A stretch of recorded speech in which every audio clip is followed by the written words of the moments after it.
அனைவருக்கும் வணக்கம். நான் உங்க அஸ்ட்ரோ புவனேஸ்வரி. கன்னியா ராசி, கன்னியா லக்னம், இந்த 2 பேருக்கும் இந்த குரு சூரியனுடைய சிவராஜ யோகம் எப்பேற்பட்ட யோகம்! நல்ல ஒரு தலை சிறந்த ஒரு யோகம்.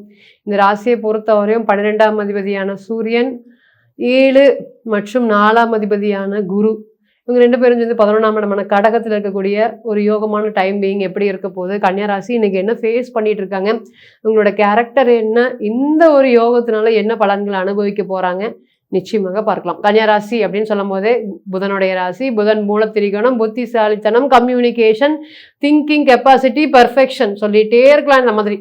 ஸோ எல்லாத்துக்கிட்டும் இல்லாதது ஒரு விஷயம் பெர்ஃபெக்ஷனாக பண்ணணும் அப்படின்னா அது கன்னியா தான். ஸோ அந்த பிஸ்னஸ் மேனேஜ்மெண்ட்டாக இருக்கட்டும், அட்மினிஸ்ட்ரேஷன் ரிலேட்டடாக இருக்கட்டும், எல்லாருக்கூடயும் டீமாக இருந்து எஃபர்ட்ஸ் போட்டு மற்றவங்க ஃபைண்ட் அவுட் பண்ண முடியாத சின்ன சின்ன விஷயங்கள் கூட கண்ணி ஈஸியாக ஃபைண்ட் அவுட் பண்ணிடுங்க. ஸோ கன்னியா ராசியா இல்லை கால்குலேட்டர் ராசியா அப்படின்னு கேட்குற மாதிரியான ஷார்ப் பிரெயினோட இருந்த நீங்கள் இன்னைக்கு உங்களையே அப்கிரேட் பண்ணுறதுக்கு மறந்துட்டீங்க. பிகாஸ் ஆஃப் கண்டக சனி, சனீஸ்வர பகவானுடைய பார்வை ராசிக்கு 7ஆம் இடமான ராசியிலே ஆஸ்பெக்ட்ஸ் பண்ணுறதுனால நிறைய ப்ராப்ளம் இன்னைக்கு எதைதான் ஃபோக்கஸ் பண்ணுறதுன்னு எனக்கு தெரியல. அந்த மாதிரியான ஒரு சுச்சுவேஷன் தான் இருக்குது. மேரேஜ் லைஃப்பில் ப்ராப்ளம், ஒர்க்கிங் லைஃப் ஸ்டைலில் ப்ராப்ளம், டே டு டே லைஃப்பில் உங்களால் பிடிச்ச மாதிரியே உங்களால் வாழவே முடியல. டெய்லியுமே என்னால் செய்யக்கூடிய வேலையை எனக்கு ரொம்ப டயர்டாக இருக்குது, என்னால் பண்ண முடியும். ரீசெண்ட் டைமில் பார்க்கக்கூடிய ஜாதகங்கள், ஒரு ஜாதகத்தை ஓப்பன் பண்ணும்போதே அவர் சொன்ன விஷயம், மேடம் என்னால் டே டு டே லைஃப்ல செய்ய வேண்டிய வேலையை நான் மறந்துடுறேன், ரொம்ப ஷார்ப்பா இருப்பேன், ஒரு விஷயம் ஒரு இடத்துக்கு போறேன்னா முன்னாடியே ப்ரிப்பரேஷனோட ரொம்ப தைரியமா ஸ்ட்ராங்கா இதெல்லாம் வேணும் அப்படின்னு நோட் போட்டு எழுதி வச்சுக்கிட்டு அதெல்லாத்தையும் எடுத்துட்டு போயிடுவேன். ஆனா இன்னைக்கு பேசிக்கான நெசசரி ஆன விஷயங்கள் கூட நான் மறந்துடுறேன். ஒரு ரோடு அப்படிங்கிறது ஒரு இடத்துக்கு போகணும் அப்படின்னா அந்த ரோட்டை விட்டுட்டு அடுத்த ரோடுக்கு போற அளவுக்கு என்னுடைய மென்டல் பவர் அப்படிங்கிறது ரொம்ப குறைஞ்சிருக்கு மேடம். எதனால அப்படின்னு சொல்ல பார்த்தா ராசியை வந்து பாத்தீங்கன்னா சாட்டன் பிறந்த கால ஜாதகத்திலே அவருக்கு 7 சனி திக்பலமா இருக்காரு. அப்ப நல்ல உழைப்பாளியா இருக்காரு. அப்ப இன்னைக்கு நெகட்டிவ் ஒரு பாசிட்டிவ், அப்ப ஈக்குவலா அதுக்கு என்ன நெகட்டிவ் கொடுக்குறாரு. இந்த மாதிரி நிறைய கன்ஃபியூஷனான ஸ்டேட் அப்படிங்கிறது இன்னைக்கு கன்னி அதிகமா ஃபாலோ பண்ணிட்டு இருக்கு. வெளியே பார்த்தா அப்படியே அமைதியா காமா பேசுற மாதிரி இருக்கும், மைண்டுக்குள்ளார ஓடிட்டே இருக்கும் திங்கிங் தாட்ஸு. இன்னைக்கு இது பண்ணலாமா, அது பண்ணலாமா, இது விஷயம் பண்ணா சரியாயிருமா, இது எது பண்ணலாம் அப்படிங்கிற மாதிரி வேலையே. சனீஸ்வர பகவான் என்னங்க கர்மா பிளானட். அப்ப அந்த கர்மா வந்து பாத்தீங்கன்னா வேலையாகவும் தொழிலாகவும் காதல் சம்பந்தப்பட்ட விஷயங்களையும் மேரேஜ் ரிலேட்டட் விஷயங்களையும் இந்த ராசிக்கு 5ஆம் இடம் சொல்லக்கூடிய மனசு. அப்ப எல்லாமே ஆட்டோமேட்டிக்கா இந்த சாட்டன் அப்படிங்கிறவர் வந்து ஃபோக்கஸ் பண்ணிடுறாரு. அப்ப ஃபோக்கஸ் பண்ணும்போது என்ன பண்ண முடியும், மனசுக்கு பிடிச்ச மாதிரி நடக்க முடியாது. அந்த மேரேஜ் லைஃப்ல அப்படிங்கிறது நிறைய ப்ராப்ளம். அதே போல லவ் ரிலேஷன்ஷிப்ல அன்கண்டிஷனல் லவ் கொடுக்குறீங்க, திருப்பி கிடைக்கவே மாட்டேங்குது.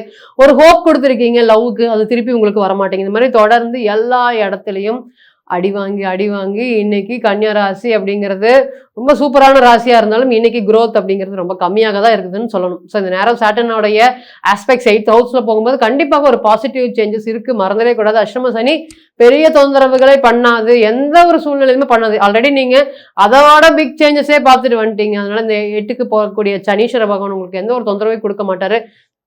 இந்த குரு சூரியன் என்ன நல்ல ஒரு யோகமான இடத்துல இருக்காரு. ராசிக்கு யோகாதிபதினு சொல்லக்கூடியது. ஏன்னா குரு நல்லா இருந்தாதான், அது நம்ம பாதகாதிபதினு அவரை டிஸ்கிரைப் பண்ணாலும், ஜூபிட்டர் நல்லா இருந்ததா வீடு, ஜூபிட்டர் நல்லா இருந்ததா பார்ட்னர்ஷிப், ஜூபிட்டர் நல்லா இருந்ததா பிசினஸ், எதை எடுத்தீங்களும் ஜூபிட்டர் நல்லா இருக்கணும். ஸோ இந்த இடத்துல அம்மா நல்லா இருக்கணுமான்னு கேட்டீங்கன்னா ஜூபிட்டரை நீங்க பார்த்துதான் ஆகணும். சந்திரன் 2வது. ஸோ இந்த மாதிரியான விஷயங்கள் குரு சூரியனுடைய காம்பினேஷன் 5ஆம் இடத்துல பார்க்குறப்ப ரொம்ப நாட்களாக குழந்தை பேரு அப்படிங்கிறது இல்லாம இருக்கு. ஸோ நேச்சுரல் கன்சீவ் அப்படிங்கிறது சான்சஸ் ரொம்ப கம்மின்னு டாக்டர் சொல்லிட்டாங்க. இப்போ இந்த டைம்ல வந்து பார்த்தீங்கன்னா எங்களுக்கு ஒரு இருந்தாலும் எங்களுக்கு ஹாஸ்பிட்டல் போறதுக்கு பொதுவாக விருப்பம் இல்லை. மெடிசன் ட்ரீட்மெண்ட் அப்படிங்கிறது நிறைய பேர் வந்து பார்த்தீங்கன்னா விரும்புறது இல்லை. பாடியோடைய ஃபேட் அப்படிங்கிறது ரொம்ப அதிகமாயிரும், பாடி வந்து கொலஸ்ட்ரால் ரொம்ப அதிகமாக இருக்கும். இல்லைன்னா பழைய மாதிரி ஸ்ட்ராங்காக இருக்க முடியல, ஸ்டேபிளாக இருக்க முடியல, ஹாஸ்பிட்டல் போனாவே பயமா இருக்கு, ட்ரீட்மெண்ட் பார்த்தாவே பயமா இருக்குன்னு நிறைய பேர் பயப்படுறாங்க. ஸோ இந்த மாதிரி 5ஆம் இடத்தை பார்க்கறதுனால நேச்சுரல் கன்சீவ் அப்படிங்கிறதுக்கு நான் ரொம்ப நாட்களாக ட்ரை பண்ணிட்டு இருக்கேன்னா yes, this is the one of the golden time period அப்படிங்கிறது சொல்லலாம் ஃபார் குழந்தை ரிலேட்டட். அதே போல் குரு சூரியன்கிறது வந்து பார்த்தீங்கன்னா ஒரு யோகம். அப்போ அந்த யோகம் அப்படிங்கிற போது சிவராஜ யோகம் 5ஆம் இடத்தை பார்க்கறதுனால என்ன, என் பையன் வந்ததுக்கப்புறம், என் பையன் வேலைக்கு வந்ததுக்கப்புறம் நான் வளர்ச்சி அடைஞ்சேன், என் பொண்ணு வேலைக்கு வந்ததுக்கப்புறம் வளர்ச்சி அடைஞ்சேன் அப்படின்னு நீங்க பெருமைப்பட்டு சொல்ற மாதிரியான பலன்கள் இனி வரக்கூடிய டைம் பீயிங் நடக்குது. அப்போ என்னுடைய பையனா இருக்கட்டும் பொண்ணா இருக்கட்டும் ஒரு 10 இன்டர்வியூ போறாங்க, 20 இன்டர்வியூ போறாங்க, என்னால வந்து இவங்களுக்கு ஒரு ஜாப் கிடைச்சா நான் சஸ்டெயின் பண்ணிடுவேன். இந்த ஜாப் அப்படிங்கிறதுக்கு லாஸ்ட் மினிட்ல வந்து பார்த்தீங்கன்னா ஒரு ப்ரெஷர் காரணமாக எங்களால் சரியா அட்டன் பண்ண முடியுமா? எவ்வளோ திறமை இருந்தாலும் நீங்கள் அடிச்சு சொல்லலாம், இந்த நேரத்தில் வந்து எவ்வளோ திறமை இருந்தாலும் 0 தான். மற்றவங்களை கம்பேரிசன் பண்ணுறதை விட நமக்கு பின்னாடி இருக்கிறவங்க க்ரோ ஆகிட்டு போகும்போது நமக்கு ஈக்குவலாக வந்து பார்த்தீங்கன்னா ஒரு பர்ஃபெக்ஷனோடையும் ஒரு ஒர்க்கோடையும் இங்கே இருக்கக்கூடிய செவ்வாய் நட்சத்திரம் சொல்லி ஆகணும். நிறையா போராட்டங்கள் அப்படிங்கிறது அதிகமாக இருக்குது. கன்னியா ராசியில் இருக்கக்கூடிய அவிட்ட நட்சத்திரம் மற்றவங்களை கம்பேர் பண்ணும்போது, சூரியனை கம்பேர் பண்ணும்போது கன்னியா தான் இன்னைக்கு வந்து பார்த்தீங்கன்னா அவிட்ட நட்சத்திரம் தான் இன்னைக்கு ரொம்ப அதிகமாக பாதிப்பு அடையக்கூடிய நட்சத்திரமா இருக்கு. ஏன்னு கேட்டிங்கன்னா இந்த சந்திரன் இங்கே நிற்கும் போது சூரியனுடைய ஸ்டார் கூட மேனேஜபிள் சம்மவ் எப்படியா இருந்தாலும் ரொம்ப ஸ்ட்ரெயிட் ஃபார்வர்டாக மாறிடுவாங்க. பட் இந்த அவிட்டம் அப்படிங்கிறது வந்து பார்த்தீங்கன்னா அவிட்டமும் சரி அதே போல சித்திரையும் சரி ரெண்டுமே இன்னைக்கு ரொம்ப அடி வாங்கிட்டு இருக்கக்கூடிய நட்சத்திரமாக கண்டிப்பா இருக்கு. அதுல இன்னைக்கு இந்த சனீஸ்வர பகவானுடைய பார்வை டைரக்டா 21 டிகிரில ராசியில விழுகுதப்பா. அவங்க எல்லாமே இன்னைக்கு ரொம்ப ஒஸ்டான டைம் பீயிங் அப்படிங்கிறது மனக்குழப்பத்தை கூட ரெகுலர் வரக்கூடிய இன்கம்மே உங்களுக்கு ஸ்டாப் ஆகுற மாதிரி ஒரு சுச்சுவேஷன். நாளைக்கு என்ன அப்படிங்கிற மாதிரியான சுச்சுவேஷன்லாம் ரொம்ப நாட்கள் நீங்க கடந்துட்டீங்க. பட் இனி அந்த குழந்தைகள்னு சொல்லும் போது 20, 21, 23, 24 பையன் வந்துட்டான், சம்பாதிக்கும் வந்துட்டான், வேலை தொலைவிட்டு இருக்கான், அவன் வந்து ஓரளவுக்கு ஏர்னிங்ஸ் பண்ணனா நாங்கள் சர்வை பண்ண முடியும், அடுத்த ஸ்டேஜ் ஆஃப் லைஃப் அப்படிங்கிறதுல நாங்கள் போயிடுவோம் அப்படின்னு சொல்கிறவங்களுக்கு இனி இந்த டைம் பீயிங் அப்படிங்கிறது ரொம்ப அதிகமாக சப்போர்ட் பண்ண போகும். இப்போ குழந்தைகளால் ஒரு தலை சிறந்த ஒரு யோகத்தையும் அப்பா அம்மா அனுபவிக்கக்கூடிய காலமாக இருக்கும். பையன் பணம் வாங்கிட்டு வந்தால், சேலரி வாங்கிட்டு வந்தால் நமக்கு ஒரு சப்போர்ட்டிவ் தானே. ஸோ இந்த குழந்தைகள்னால நிறைய வந்து பார்த்திங்கன்னா வருத்தத்தோடு இருந்த உங்களுக்கு இனி இது ஒரு சிவராஜ யோகமாக செயல்பட போகுது. ஸோ இந்த யோகம் குழந்தைங்களுக்கு ஒரு நல்ல ஒரு வேலை வாய்ப்பு, படிக்க முடியாத சுச்சுவேஷனில் இருக்கவங்களுக்கு இது ஒரு படிப்பு மேலே ஒரு கான்சென்ட்ரேஷன் ரொம்ப அதிகமாக இருக்கும். இந்த நேரம் போட்டி போட்டு படிக்கிறதுக்கு ஒரு யோகமாக இருக்குங்க. ஸோ இதனால வந்து எனக்கு வந்து படிப்பு சார்ந்த விஷயத்துல பெரிய ஆர்வம் செலுத்த மாட்டேங்குது, குழந்தை நல்லா படிச்சுட்டு இருந்தவங்க இன்னைக்கு படிக்கவே இல்லை, நல்ல மார்க் வந்து பார்த்தீங்கன்னா கன்சிஸ்டண்ட்டாக அப்படியே அப்கிரேட் ஆகிட்டே இருந்தது, இன்னைக்கு இல்லவே இல்லை அப்படின்னு சொன்னவங்களுக்கு இனி இந்த டைம் பீயிங் ஒரு க்ரோத் அப்படிங்கிறது கண்டிப்பாக இருக்குது. புதிய பிஸ்னஸ் கன்னியா ராசிக்கு கண்டிப்பாக பண்ணலாம்.